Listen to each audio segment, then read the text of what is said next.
If I were to describe my father, I would say that he was the humanity in a human being. That he looked at all problems. He was deeply interested in all problems, anything that had to do with men and women and children. But he saw them always in a much larger context, in the context of the nation, and the nation in the context of the world. And in himself, he combined all these. Being educated in rather a Western way, he was deeply influenced by Western culture and ideas. And yet, the more he was influenced, somehow the more Indian he became within himself, and even in his action, in his love for his country. He was deeply sensitive. In fact, I would say he was far more of a poet than a politician.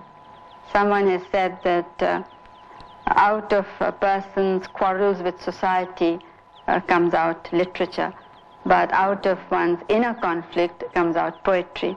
So I think in my father, both these were there. There was the conflict with the status quo of society, as well as the conflict within himself.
We were Kashmiris. Over 200 years ago, early in the 18th century, our ancestor came down from the mountain valley to seek fame and fortune in the rich plains below. Raj Kaur was the name of that ancestor of ours. He had gained eminence as a Sanskrit and Persian scholar in Kashmir.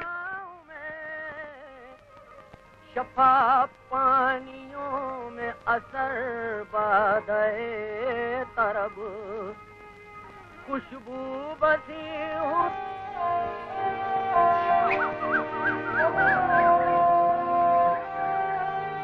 was born in Allahabad on November the 14th, 1889.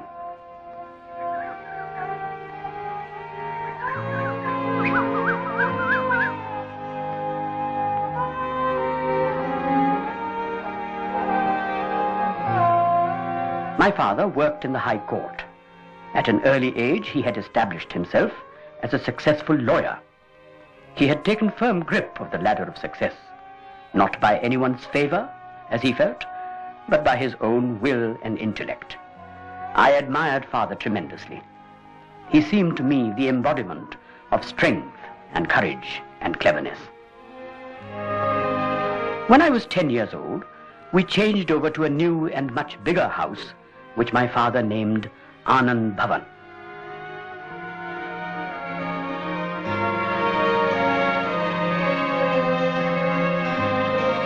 Our house was far from being a lonely place, for it sheltered a large family of cousins and near relations.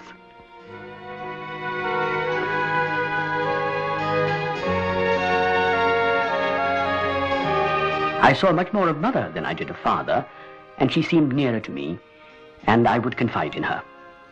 My childhood was thus a sheltered and uneventful one.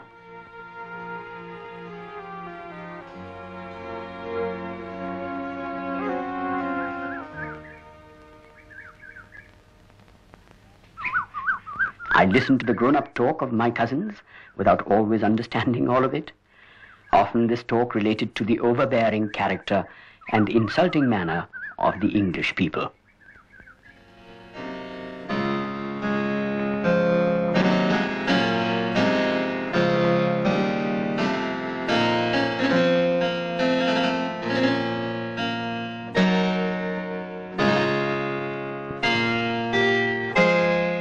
England came to India when Queen Elizabeth gave a charter to the East India Company in 1600.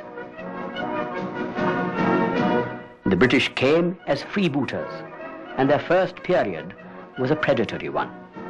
This was followed by a more systematized method of extortion. Foreign trade of India was crushed. The most cruel and unscrupulous methods were used to kill flourishing Indian industries in order to find markets for British goods.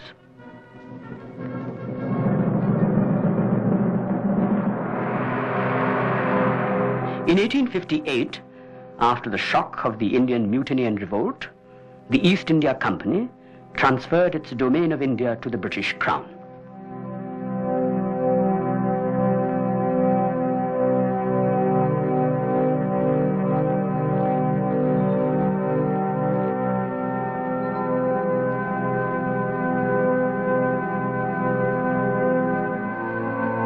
On the political side, the Indian National Congress was started in 1885. It was a very moderate body.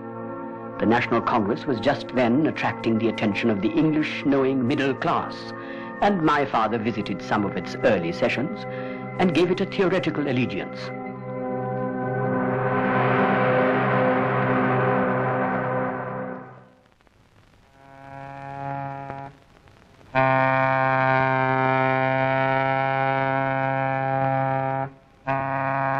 In May 1905, when I was 15, we set sail for England. Father and mother, my baby sister, and I, we all went together.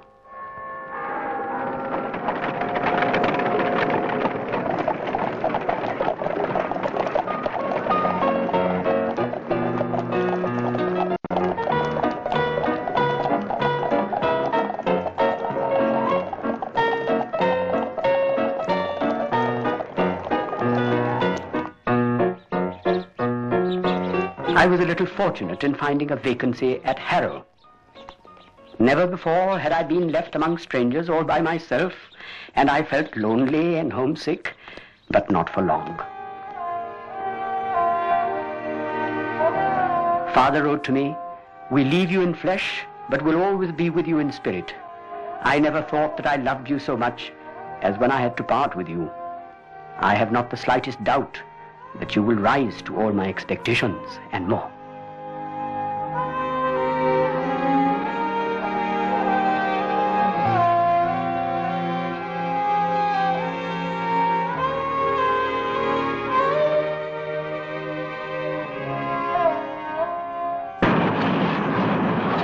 Just then, an event took place which shook Bengal to the depths and stirred the whole of India.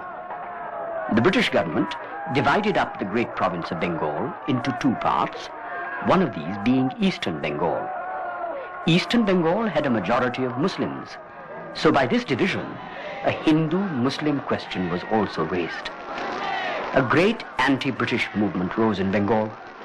The cry of Swadeshi was first raised then, and with it, the boycott of British goods.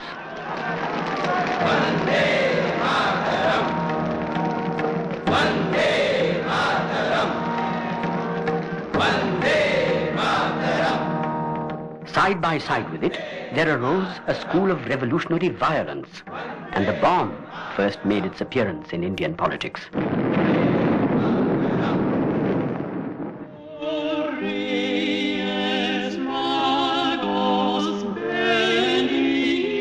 Cambridge, Trinity College, the beginning of October 1907.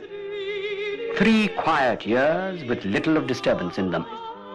I took the natural sciences tripos, my subjects being chemistry, geology, and botany. During my stay at Cambridge, the question had arisen as to what career I should take up. So the die was cast in favor of the paternal profession, the bar, and I joined the Inner Temple.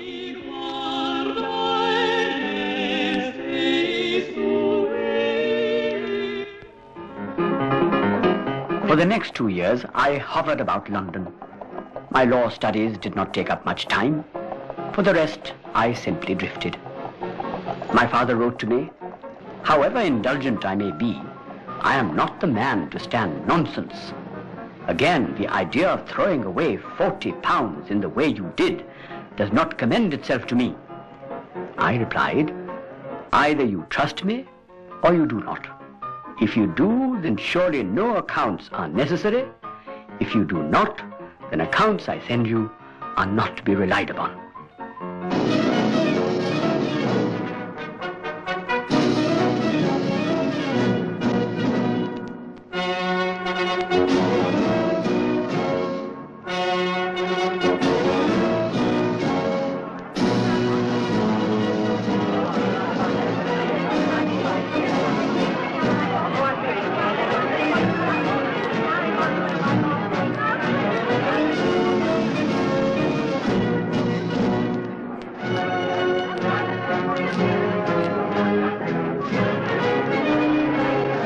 Sometime later, my father wrote to me, "I have received the command of His Gracious Majesty King Emperor George V to be in attendance at Delhi. A funny way of inviting a gentleman." I replied, "I got your cable day before yesterday and have ordered the court dress and the other clothes you require at Poole's. I suppose you want the ordinary levee dress with sword and everything complete?"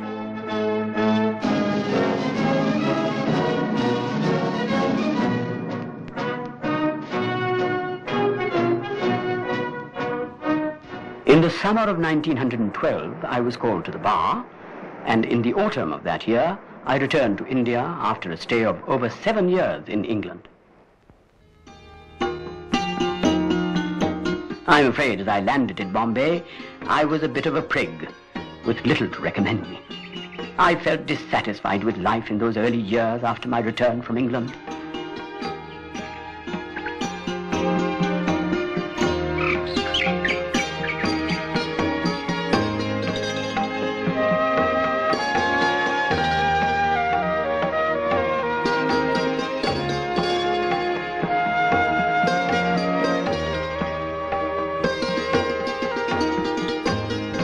Towards the end of 1912, India was politically very dull.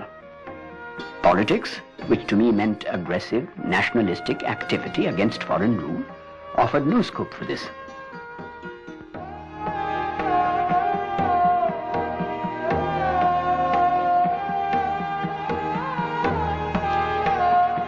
I joined the Congress and took part in its occasional meetings. The Bankipur Congress during Christmas of 1912 was very much an English-knowing upper-class affair, where morning coats and well-pressed trousers were greatly in evidence. Essentially, it was a social gathering with no political excitement or tension. Gokhale attended it. and was the outstanding person of the session.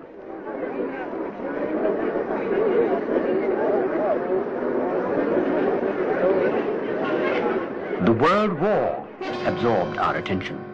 The great powers lined up in two groups, the Triple Alliance of Germany, Austria and Italy, and the Triple Entente of England, France and Russia. The first day of August 1914 saw the gathering and marching of the armies of Europe. With the coming of the war ended the epoch of the 19th century. The majestic and calmly flowing river of Western civilization was suddenly swallowed up in the whirlpool of war.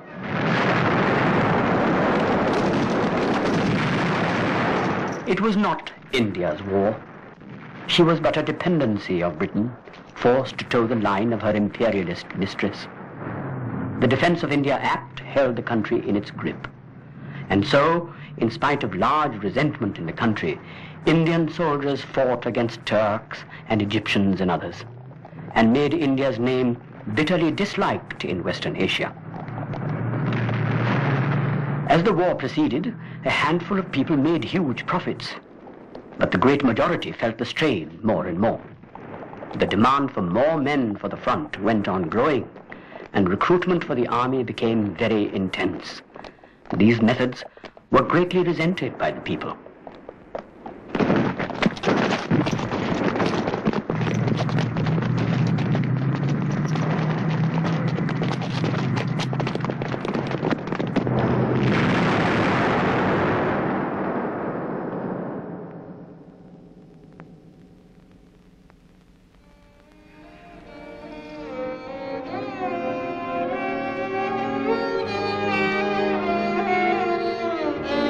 There was something elusive about Kamala, something fairy-like, real but insubstantial, difficult to grasp. At that time, I was 26 and she was 17. Essentially, she was an Indian girl, and more particularly, a Kashmiri girl, sensitive and proud, childlike and grown-up, wise.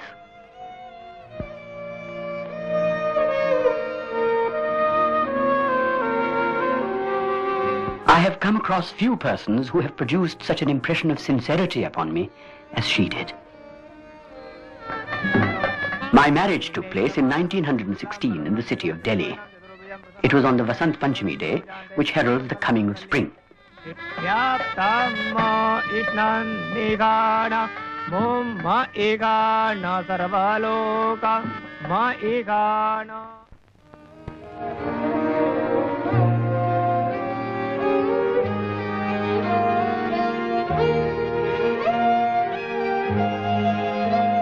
Indira Priyadarshini, the year you were born, 1917, was one of the memorable years of history, when a great leader with a heart full of love and sympathy for the poor and the suffering made his people write a noble and never to be forgotten chapter of history. In the very month in which you were born, Lenin started the Great Revolution.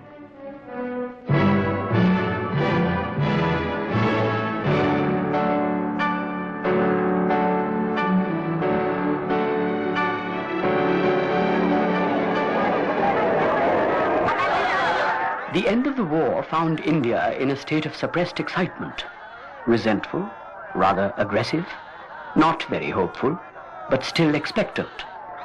Within a few months, the first fruits of the new British policy, as eagerly awaited for, appeared. The Rowlatt Bills. Instead of more freedom, there was to be more repression, with their drastic provision for arrest and trial without any of the checks and formalities. A wave of anger greeted them all over India.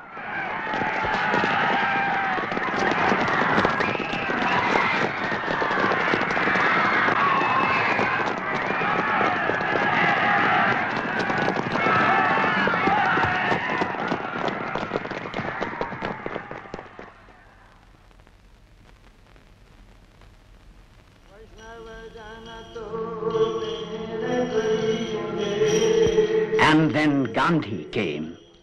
He was like a powerful current of fresh air that made us stretch ourselves and take deep breaths, like a beam of light that pierced the darkness and removed the scales from our eyes, like a whirlwind that upset many things, but most of all the working of people's minds. He did not descend from the top. He seemed to emerge from the millions of India, speaking their language and incessantly drawing attention to them and their appalling condition. The essence of his teaching was fearlessness and truth and action, always keeping the welfare of the masses in view. The greatest gift for an individual or a nation, we have been told in our ancient books, was abhaya, fearlessness. Not merely bodily courage, but absence of fear from the mind.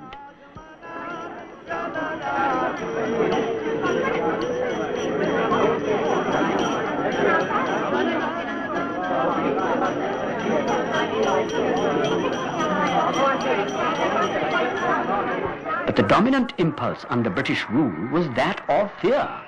Pervasive, oppressive, strangling fear.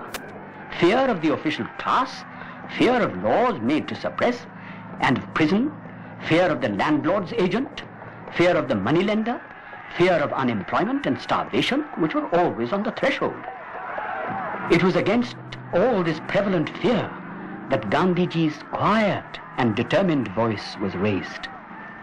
Be not afraid. A new technique of action was evolved, which, though perfectly peaceful, yet implied non-submission to what was considered wrong, and as a consequence, willing acceptance of pain and suffering involved in this.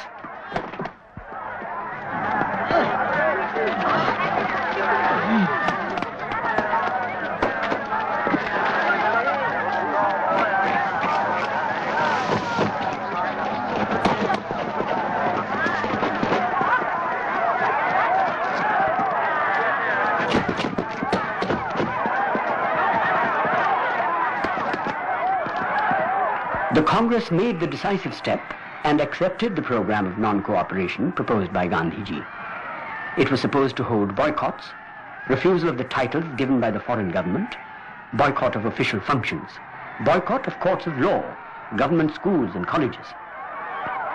The boycott was to be spread to state and military services and the payment of taxes. As for the constructive programs, the emphasis was made on the making of khadi cloth and the creation of courts of arbitration, which would function instead of the normal courts of law. Two other important aspects of the program concerned the unity of the Hindus and Muslims and the abolition of untouchability among the Hindus. Gandhiji took the leadership in his first all-India agitation. He started the Satyagraha Sabha, the members of which were pledged to disobey the Rowlatt Act.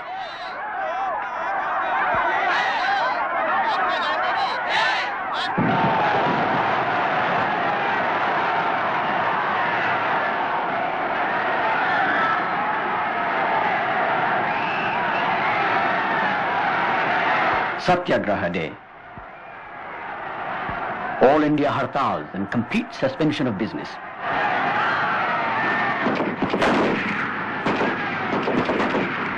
The massacre at Jallianwala Bagh. The long horror and terrible indignity of the martial law in the Punjab. A bitter sense of humiliation and passionate anger filled our people.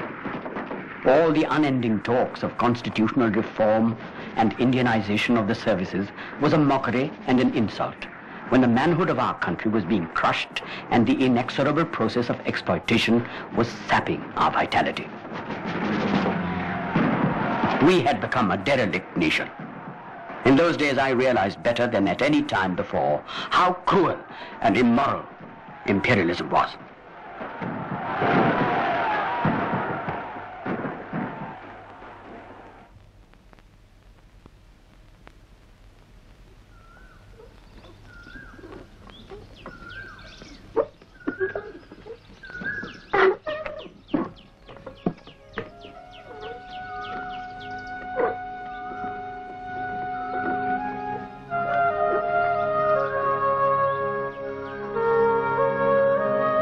Just then, a new interest developed in my life, which was to play an important part in later years. I was thrown, almost without any will of my own, into contact with peasantry. Looking at them and their misery, I was filled with shame and sorrow. shame at my own easygoing and comfortable life, and the petty politics of the city which ignored this vast multitude of semi-naked sons and daughters of India. Sorrow at the degradation and the overwhelming poverty of India. I can never forget the shock that came to me that human beings should labor thus. Get off the backs of these peasants and workers, Gandhiji told us. All of you who live by their exploitation, get rid of the system which produces this poverty and misery. Political freedom took new shape then and acquired a new content. Commenting on the unrest, the Lieutenant Governor of the United Provinces noted, "The Raja of Barao says that extremist meetings have been held, preaching pure Bolshevism." The CID reported, "The Bolshevism idea is also spreading, that it is the cultivators who plow, sow, irrigate and reap and are thus entitled to the whole of the produce of the land." Gandhiji made Congress democratic and a mass organization. The peasants rolled in, and in its new garb, it began to assume the look of an agrarian organization with a strong sprinkling of middle classes.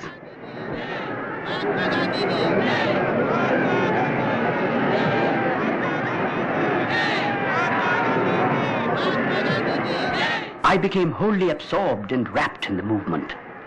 In spite of the strength of my family bonds, I almost forgot my family, my wife, my daughter. "Go to the villages," was the slogan, and we trudged many a mile across the fields and visited distant villages and addressed peasant meetings. I experienced the thrill of the power of influencing the masses.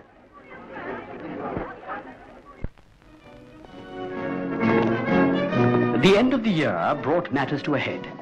The Prince of Wales was coming to India, and the Congress had proclaimed a boycott of all the functions in connection with his visit early in December. Mass arrests began.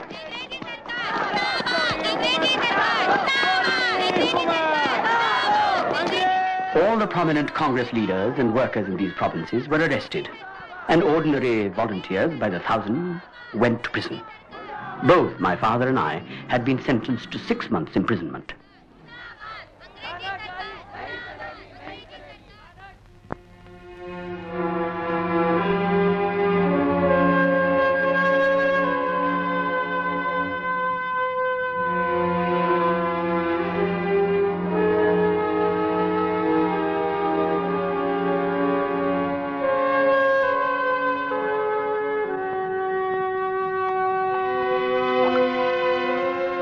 Time was not a luxury for us.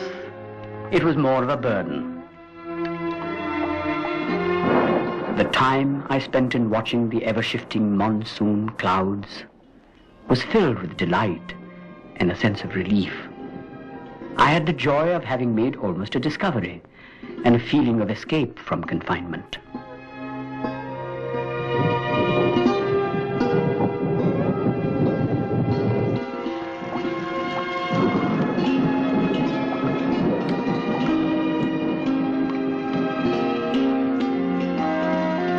How amazing is the spirit of man. In spite of innumerable failings, man throughout the ages has sacrificed his life and all he held dear for an ideal, for truth, for faith, for country and honor. That ideal may change, but that capacity for self-sacrifice continues. And because of that, much may be forgiven to man, and it is impossible to lose hope for him. In the midst of disaster, he has not lost his dignity or his faith in the values he cherished.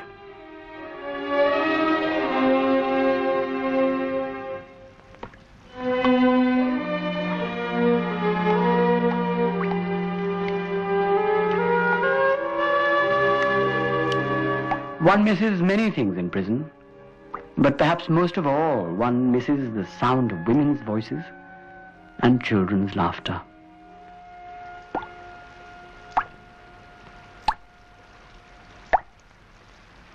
Suddenly, we in prison learned that Gandhiji had stopped the aggressive aspects of our struggle. This was because of what had happened near the village of Chori Chora, where a mob of villagers had retaliated on some policemen by setting fire to the police station and burning half a dozen or so policemen in it.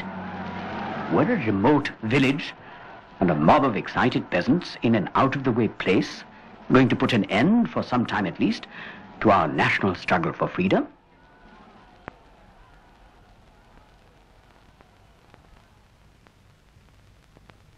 Gandhiji wrote, "My dear Jawaharlal, I assure you that if the things had not been suspended, we would have been leading not a non-violent struggle, but essentially a violent struggle. The cause will prosper by this retreat. The movement had unconsciously drifted from the right path. We have come back to our moorings."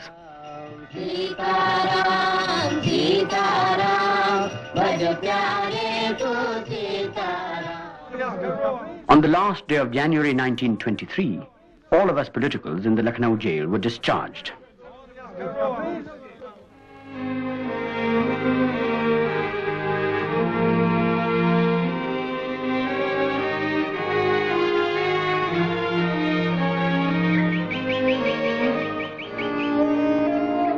Autumn 1925. My wife fell seriously ill. Further treatment in Switzerland was recommended. I welcomed the idea, for I wanted to go out of India myself.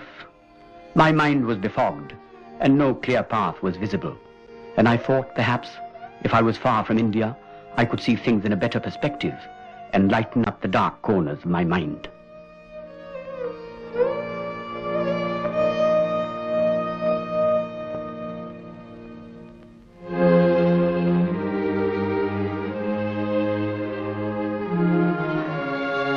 I was coming back to Europe after more than 13 years. Years of war and revolution and tremendous change. The old world I knew had expired in the blood and horror of the war, and a new world awaited me. Towards the end of 1926, I happened to be in Berlin, and I learned there of a forthcoming Congress of oppressed nationalities, which was to be held at Brussels. I was appointed the Indian Congress representative for this purpose. It was felt more and more that the struggle for freedom was a common one against the thing called imperialism. The Brussels Congress and the subsequent committee meetings of the League helped me to understand some of the problems of colonial and dependent countries.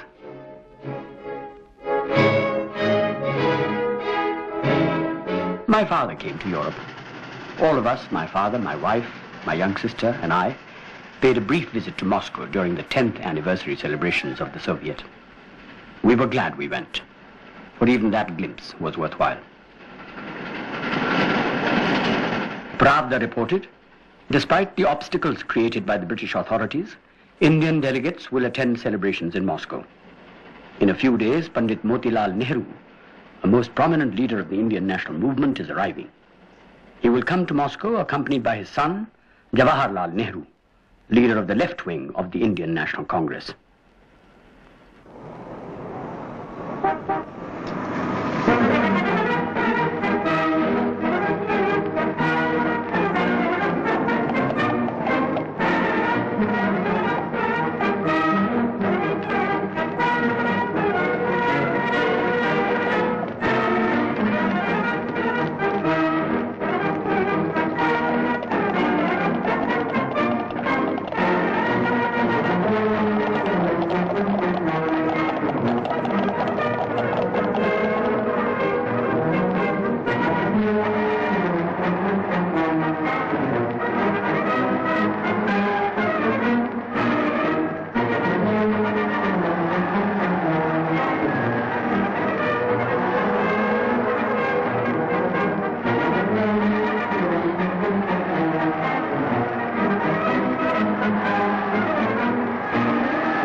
It is difficult to feel indifferent to Russia, and even more difficult to judge her failures and achievements impartially.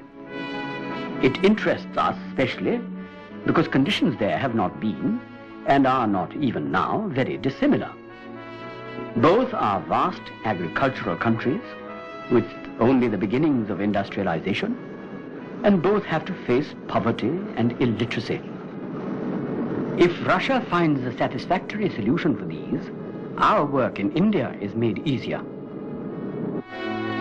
Soviet revolution has advanced human society by a great leap and has lit a bright flame which could not be smothered. In particular, I was impressed by the reports of the great progress made by the backward regions of Central Asia under the Soviet regime. Lenin looked into the future and thought only of what was to be, while other countries lay numbed under the dead hand of the past.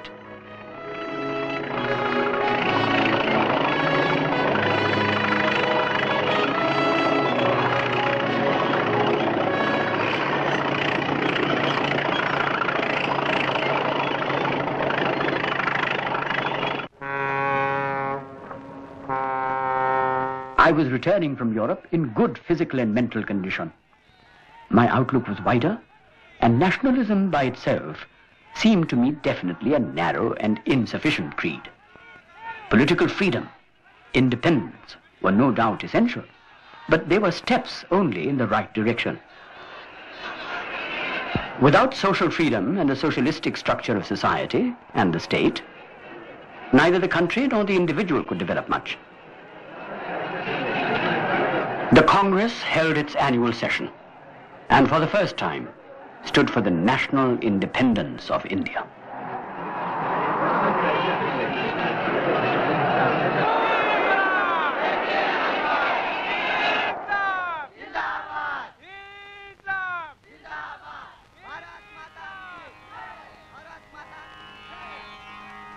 Gandhiji wrote to me, "I love you too well to restrain my pen when I feel I must write. You are going too fast. You should have taken time to think and become acclimatized. Most of the resolutions you framed and got carried could have been delayed for 1 year." I replied, "You have described the independence resolution as hastily conceived and thoughtlessly passed. As you know, it was passed almost unanimously, both in the committee and in the open Congress. You have advocated very eloquently and forcefully the claims of the Daridra Narayan, the poor in India. Yet you do not say a word against the semi-feudal zamindari system, which prevails in a great part of India, or against the capitalist exploitation of both the workers and the consumers."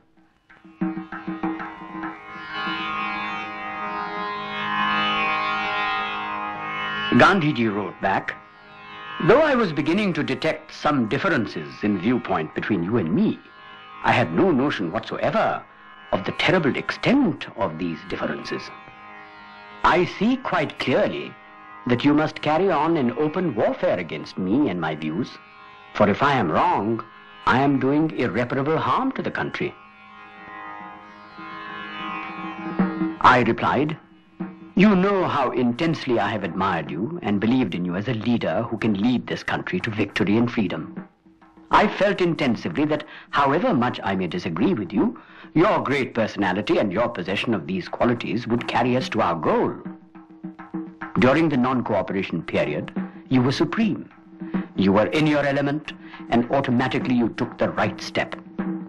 But since you came out of prison, something seems to have gone wrong, and you have been very obviously ill at ease.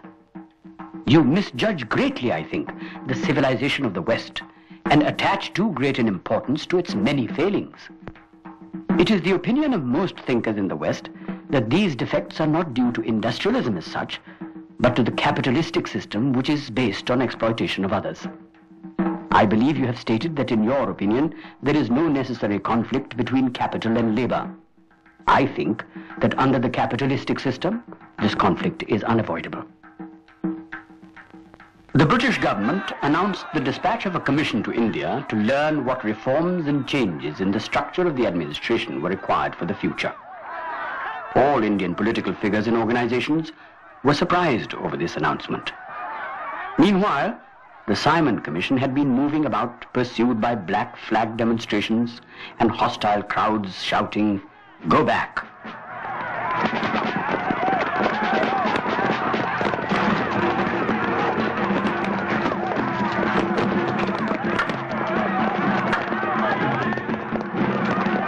were stopped by the police as we approached the station. It was a tremendous hammering, and the clearness of conviction that I had had on the evening before left me. I felt half blinded with the blows, and sometimes a dull anger seized me and a desire to hit out. But long training and discipline held, and I did not raise a hand, except to protect my face from a blow. Besides, I knew well enough that any aggression on our part would result in a ghastly tragedy, the firing and shooting down of a large number of our men. 1928 had been full of labor disputes and strikes. 1929 carried on likewise. Bombay textile labor, miserable and militant, took the lead in these strikes. The labor movement was becoming class conscious. The government struck suddenly at organized labor by arresting some of its most prominent workers from the advanced groups. This was the beginning of the famous Mirror trial, which lasted 4.5 years. The Defense Committee was formed, of which my father was chairman. The whole process seemed to us a farce, for whether we defended a political or labor case or not, the result was likely to be the same.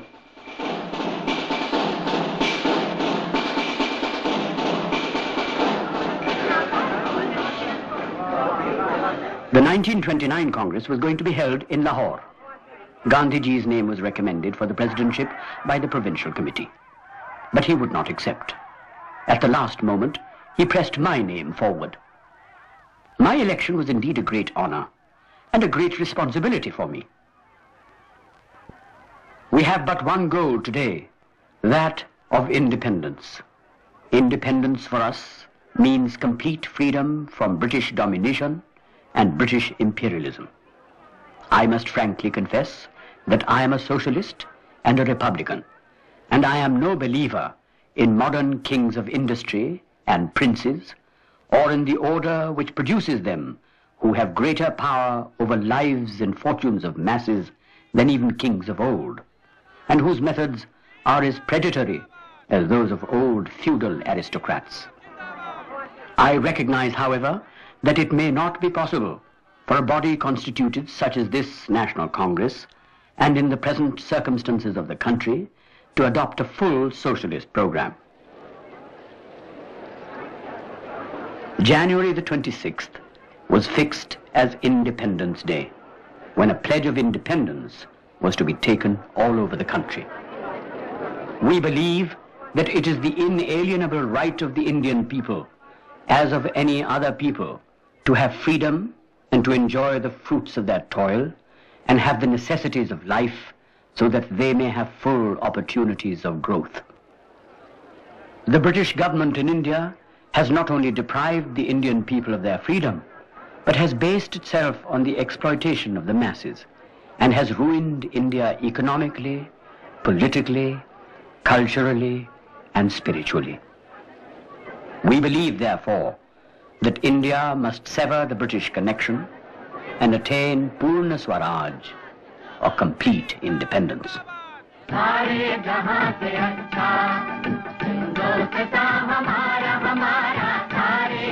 Independence Day came January 26, 1930, and it revealed to us, as in a flash, the earnest and enthusiastic mood of the country.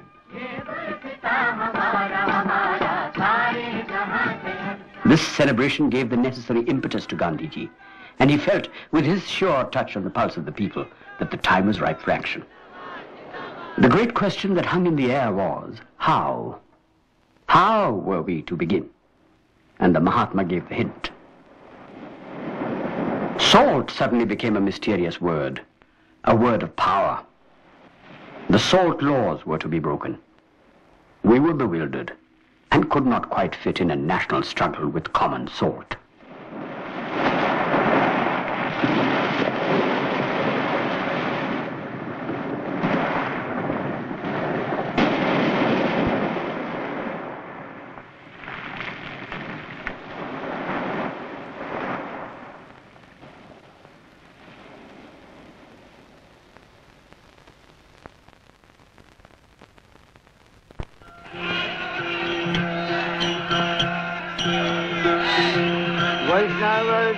And today the pilgrim marches on his long trek.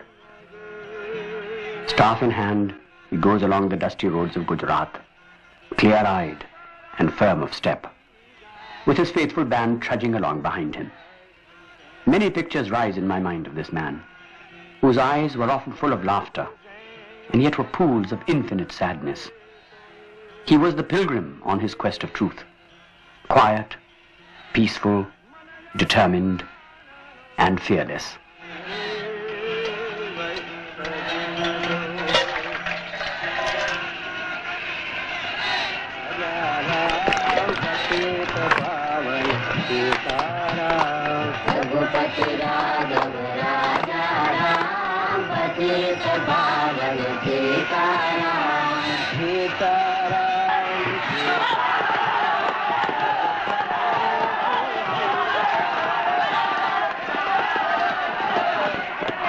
Gandhiji was arrested on May the 5th. Father was arrested on June the 30th. I was in Naini Central Jail. On the first day of the new year, 1931, we got the news about Kamala's arrest.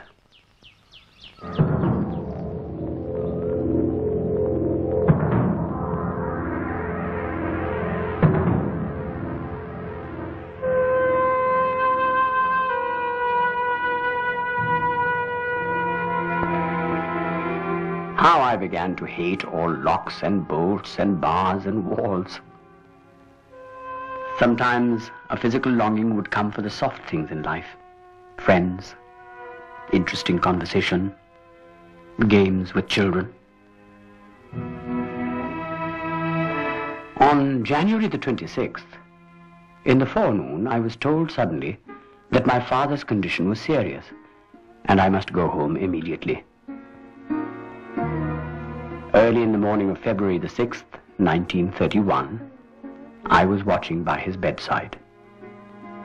He had a troublesome and restless night. Suddenly I noticed that his face drew calm, and the sense of struggle vanished from it. I thought that he had fallen asleep, and I was glad of it, but my mother's perceptions were keener, and she uttered a cry. That was his last sleep, and there was no awakening.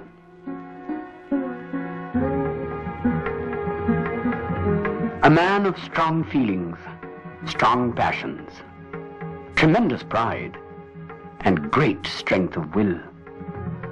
He was very far from the moderate type. His clear thinking led him to see that hard and extreme words lead nowhere unless they are followed by action appropriate to the language.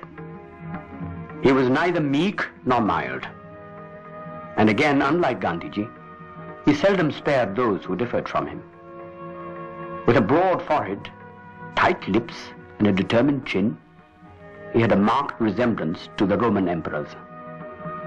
I suppose I am partial to him, but I miss his noble presence in a world full of pettiness and weakness. I look round in vain for that grand manner and splendid strength that was his.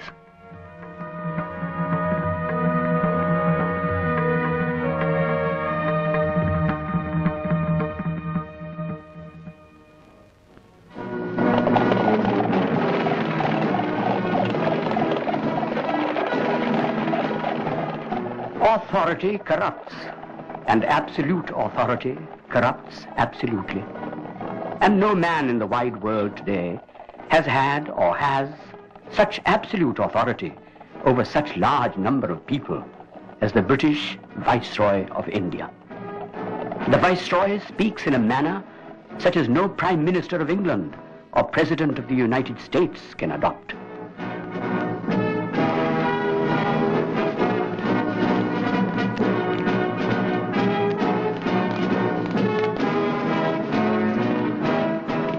March 1931. Civil disobedience was still going on. There came a truce or a provisional settlement between the Congress and the government. Viceroy Irwin's pact with Gandhi. The civil disobedience movement was ended for the time being. The other and vital question of our objective of independence remained. meant to abide. And now I saw in the settlement that even this seemed to be jeopardized. Was it for this that our people behaved so gallantly for a year? There was nothing more to be said. The thing had been done, our leader had committed himself, and even if we disagreed with him, what could we do? Throw him over? Break from him? In my heart, there was a great emptiness, as of something precious gone, almost beyond recall. Gandhiji learnt indirectly of my distress. We had a long talk, and he tried to convince me that nothing vital had been lost, no surrender of principles made. To me personally, Gandhiji had always shown extraordinary kindness and consideration, and my father's death had brought him particularly near to me. He had always listened patiently to whatever I had to say, and had made every effort to meet my wishes. So I decided, not without a great mental conflict and physical distress, to accept the agreement and to work for it wholeheartedly. There appeared to me to be no middle way. This is the way the world ends, not with a bang, but a whimper.